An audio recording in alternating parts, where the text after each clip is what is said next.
Аримчаас нийгэмлэгэнд Библийг орчуулах хэвлэг түгээх ажлыг эрхлэх та бүхэн мэднэ. Энэ ажлын хүрээнд бид нэр Америк нэгдсэн улсын Монгол Христ итгэгчдийн нэгдсэн цуглаан дээр зохион байгууллаа.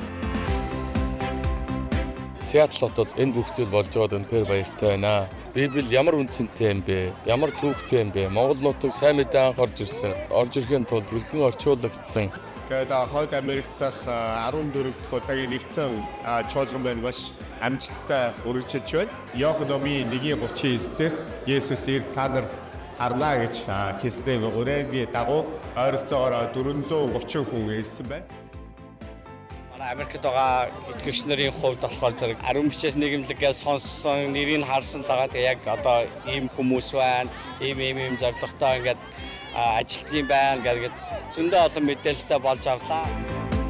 Тэгээд дээрэс нь ямар бас хамт олон энэ орчуулгын ард байдаг талаар бид нар илүү мэдээлэлтэй, мэдлэгтэй болоод бидний итгэлийн үндсэн суурь болсон Бурхны үгийг хаасаагүй хүргэх нь та нарын болон өнөөдөр бас эзний үгийг уншин судалж байгаа энэ хүн бүрийн хувьд хамгийн чухал ажлын нэг учраас та бүхний хүрэлцэн ирсэнд үнэхээр талархалтай байна.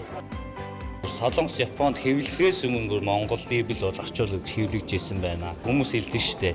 Одоо Библи итгэл бол харин шишаан гэх тээ. Мянга бид нэг Кристиан гэдэг боловч хэдэн онд яг яаж энэ Кристийн шашин Монгол улсад орж ирж байсан Монгол орныг яаж ийсэн гэдгийг бид нар юуч мэдэхгүй. Ялангуяа 12 дугаар зуун буюу 13 дугаар зуунаас Библийн бичиглэл гарч ирсэн байсан гэдгийг мэдсэж миний сэтгэл аяг хөөрсөн. Христ итгэж гэдэг зүйлс бас бидний цоошин зүйл биш. Бидний хөвгд эцэс бас байсан зүйлс юм байна. Цол бас энэ хараагүйчүүдийн энэ Библи гарсан үнэхээр талархаж байна. Нэг бодлон дагаа үзмэрийг үзээд баг насны маань болсон тэр дурсамж сэдэрлээ. Би 1984 онд өөрөө 13 настай жоохон охин байсан. Сүхбаатарын талбай дээр явж байгаад тэгээ гадаадын 3 хүн гэдэг ном тараж исэн. Би бол тэрийн номыг авч исэн. Энэ номыг гэртээ барьж ирээд манай гэрч юу болж исэн бэ гэвэл аав ээж хоёр маань хоёулаа нөгөө номын гişүүд тэгээд энэ номыг үзэнгүүтээ хурааж аваад тэгээд хэдхэн өдрийн дараа нь зурагтаар тэгээд яг Сүхбаатарын талбай дээр болж исэн ийм хүмүүс ингээд Библи тараагаа явж илаа гэдгийг тухайн үед нь сонсоод бас тэгээд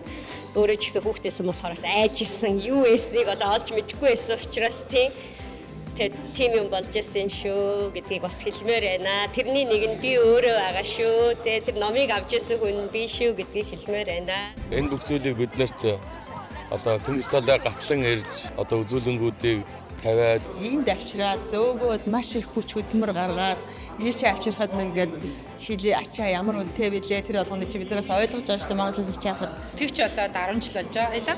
Гэхдээ Библиэл дээр ийм гоё их түүх байдгийг мэддэггүй байсан. Тэгээ бүр музей гэдгийг чи мэдж байгаагүй. Миний бодлоор бол Библийн түүх гэдэг бол асар том соёл, шинжлэх ухаан бүх зүйлүүдийг дагуулж ирсэн юм байна. Энэ бол гайхамшигтай түүхийг та бүхэндээ танилцуулсандаа та бүхэндээ мэдлэг болгож үлдээсэндээ баяртай байна. Энэ бол бидний хамтын ажлын ажиллагааны эхлэл байлаа гэж бодож байна.